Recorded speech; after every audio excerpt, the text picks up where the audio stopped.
this Fix Gear Q&A, I'll give you my top 5 steel fixed gear bikes, my thoughts on the Factory 5 Pista Wheelset, plus more coming up. What's up? I'm Zach Gallardo. Life is short, but don't make it shorter. So ride your bike every day to be reasonably dangerous, and subscribe for more fixed gear videos just like this one. You can find all the gear we'll be talking about in this video linked in the description, and feel free to check those out at any point during this video. And speaking of gear in this video, our channel sponsor Wabi Cycles has lightweight steel bikes that you can customize to be your dream bike right out of the box. Consider checking them out, linked at the top of the description. What are your top 5 steel bikes? Well, I've got 2 top 5 lists for you. First is bikes and second is Frameset. If we're talking about bikes, number 5 would be the Surly Steamroller. Although the complete Surly Steamroller may be discontinued, you might still be able to find it at your local bike shop on clearance. The Surly Steamroller is just your no BS fixed gear for the street. Has a touch more relaxed geometry that makes it more practical for riding on the street.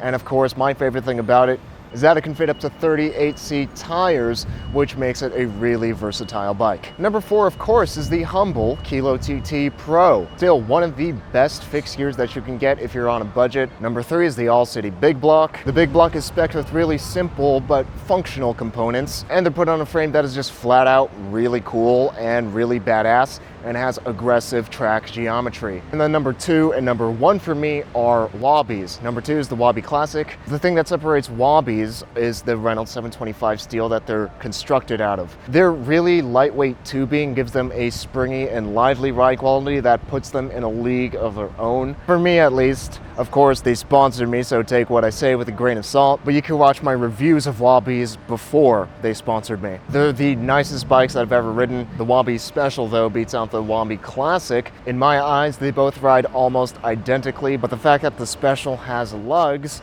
makes it more of an end game type of bike. At least in my experience, I don't want to upgrade past it. It's the nicest riding bike that I've ridden.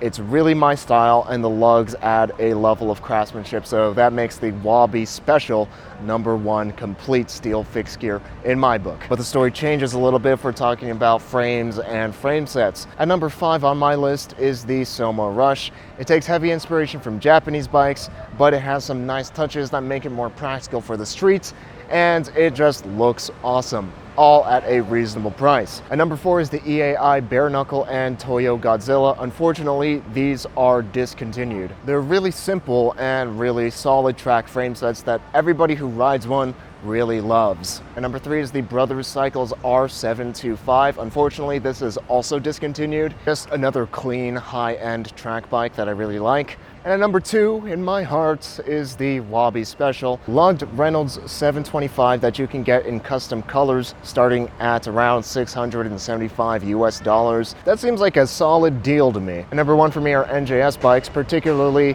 the builders Samson, 3 Rensho, or Son Rensho.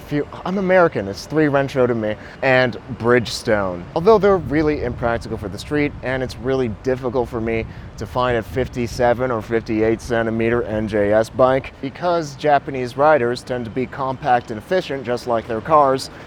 NJS bikes are just hands down the most beautiful bikes that I've ever seen, which in my mind would make it worth putting up with their impracticalities. What are your thoughts on bikes with a 3-speed internal hub? 3-speed hubs are great if you really like the simplicity and reliability of single-speed and fixed gear bikes, but you really dislike having one gear. They're in between single speeds and fixed gears and full derailleur bikes, since they don't have as many gears as a derailleur system, but they are a lot more reliable than a derailleur system. Thing is, they go against the mindset of single speed and fixed gear riding. A lot of people who ride single speed and fixed gear do so because there's only one gear, and we have fun with the limitation that creates. Having only one gear forces us to push against our weaknesses to become stronger. The rides quickly become about strength, technique, and ability, rather than whose cassette is bigger. Fixed and single speed riders like the fact that we only have one gear, and because of that, we're just not interested in 3-speed hubs. Sure, fixed and single speed has the benefits of being low maintenance, but that seems to be a secondary reason as to why most people ride them. At least for fixed, the main reason that people ride it is the pure fun factor. The feeling of being connected to the bike, the feeling of a buttery smooth drivetrain, and the feeling of listening to the simplicity and the purity of that drivetrain, of your chain smoothly rolling over your cog and your chainring. There's no clicking from the engagement points of a freewheel or a cassette. There's no chain slap against the derailleurs, and there's no crunching from misaligned gears or less than ideal cable tension. Just the quiet rolling of pure mechanical simplicity. The experience and the fun of riding a fixed gear scratches an itch for me that nothing else can scratch. So if I find myself needing to shift up or down a gear, I'll just pedal softer or pedal harder. Do you think you'll ever bring back merch? Probably. I have a lot of ideas for merch, just looking for ways to best execute them. I'll probably do a limited run t-shirt coming in the fall. Serious riders should get a bike fit. Your thoughts? I don't think you necessarily have to go and get a professional bike fit, but having a really dialed in bike is really important. And I argue that it's the most important thing when it comes to your bike. I know a lot about bike fit, so I like to just do the trial and error method for fitting my bikes. Go for a long ride, see what hurts, and then make adjustments until nothing hurts. Of course, that takes knowledge and time. And if you don't have that, going to a shop and getting a professional fit will be money well spent. I got my first Fixie, but the gearing is 74.25 gear inches. Is that any good for commuting and going up one hill? Also, what gear ratios do you use on your bikes? Gearing is a very personal thing. What works for my terrain and my riding style may not work for you. Those are questions that you really need to ask yourself. Do you find 74 gear inches to be good for commuting? Do you find it good for one hill? I can't answer those questions for you. Find out what gearing works for you, because it is you riding your bike after all. For my bike, I use 2 gear ratios depending on the terrain. I use 50-17 as my main ratio. With 28C tires, this gives me 78 gear inches. And for more difficult climbs, I flip my wheel over to a 50-19 gear ratio, which gives me about 69 gear inches. Most people like the low 70 gear inch range, which your bike is at. That's why it's stock. So see if you like it and then adjust accordingly. What are your thoughts on the Factory 5 Pista wheel set? They're seal bearing hubs with 20 spokes in the front, 24 in the back, and they weigh in at 1880 grams. The problem that I have with them is that they're 2024 spoke and they're machine built, which means they're probably not going to be all that durable, and you're going to have to get them trued. My guess would be within 6 months of riding them regularly. So in the US, a wheel truing is usually about $40 per wheel, which tacks on about $80 to that $200 price tag. Probably looking into these wheels because they're lighter than 32 spoke wheels at this price range, but lighter isn't always a good thing, which means you're going to have to spend the same amount of money in the long run as a nice wheel set. So why not just get a nice $280 to $350 wheel set in the first place? At the $200 price point, the competition with 32 spoke wheels are just a better use of money. Wheels like the H+Son TB-14s, which are super popular, and the H+Son Archetypes, depending on what color you get them in, are really hard to beat for $200. They're going to be a lot more durable, they won't weigh all that much more, and the finishes on them are impeccable, and the quality control is also impeccable on these wheels. That's why they're so popular. If you're trying to be a weight weenie on a budget, you're better off with a bike that costs $0 and weighs 0 grams. That's right, a bike that doesn't exist. Say you do still want to get the Factory 5 wheels for $200 and then spend $80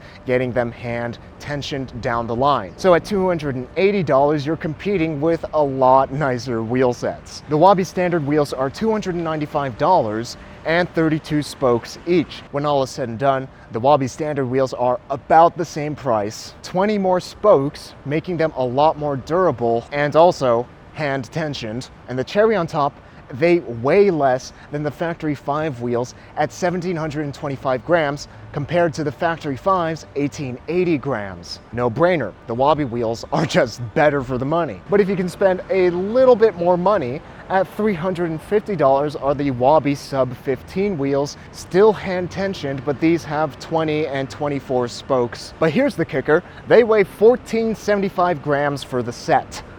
That's almost an entire pound lighter than the Factory 5 wheels. And I've been beating these wheels on the street, hopping up and down curves, doing some light off-road and gravel for the past about 8 months now, and all the spokes still have really good tension, and it's not even close to needing to be trued yet. But the hubs look cool on the Factory 5s, so there's that. Why is there discrimination towards other cyclists, especially on others' gears or bikes? Like with any hobby, because people are insecure and they want to make themselves feel better by bringing others down. Every hobby has these types of people. For YouTubers, it's, oh, you still shoot on a Canon camera? Well, all the real YouTubers are shooting on Sony these days. Or, oh, you drive a Tesla? Sure, anybody can buy a fast car, but all the real drivers mod their cars to be fast. Ha, you phony. Oh, how cute, you drink tap water? All the real water drinkers only drink Perrier. These people are everywhere, and dealing with them is just a fact of life. Hi, doggy. Have you ever considered traveling to South America since the fixed gear scene is growing so much? I was actually debating whether I should go to Central and South America or go to Asia. And right now I have a really tentative plan to travel to Central and South America in 2020 and 2021. Porque yo quiero practicar mi español. Yo puedo tener una conversación en español, pero yo quiero hablar con un acento de un nativo. Do you know about the history of how the track bike got into the streets? The culture of a bike not made for the road that persists even to this day is fascinating. Maybe explore why we maintain the equivalent of playing basketball with the soccer ball. This question is very roadie-centric, and this question is predicated on the assumption that track bikes are only meant for the track, which is what a lot of roadies say. The fact is that the first bikes with a chained drivetrain were fixed gear bikes. These were made to be ridden on the roads and in the countrysides, and even the first Tour de France was ridden on fixed gear bikes. People still use them and love them to this day, number one, because they're fun, and number two, because they're the most reliable type of drivetrain. Bike messengers in the late 80s and throughout the 90s popularized them because of those reasons. And groups like H+Son and Macaframa popularized them again in the mid and late 2000s. I don't like this question all that much because it assumes that the hyper-nichification that we see in the cycling industry is the correct path. It assumes that bikes need to be specialized for one specific purpose. If you ride a mountain bike, you have to ride in the mountain. If you ride a road bike, you have to ride in the road. If you ride a road climbing bike or a road sprinting bike, you can only ride it for those reasons. And if you ride a track bike, well, that's meant for the track, and if you do otherwise, you're stupid. No, I don't agree with that sentiment. If you have a bike, it's your bike. You can ride it however you dang please. Riding track bikes and fixed gear bikes in the streets has been a thing for a while, and I think it's always going to be a thing. That's it for this month's Q&A. Be sure to look out for the post towards the end of each month where you can ask your questions and have them featured in the next Q&A. If you disliked this video, remember to give it a thumbs down. But if you found this video helpful, interesting, or useful, remember to give it a thumbs up and share it with a friend who might also think it's useful. And subscribe for more fixed gear videos just like this one. And stop watching me right now if you haven't ridden your bike yet today, because life is short, but don't make it shorter. So ride your bike every day to be reasonably dangerous.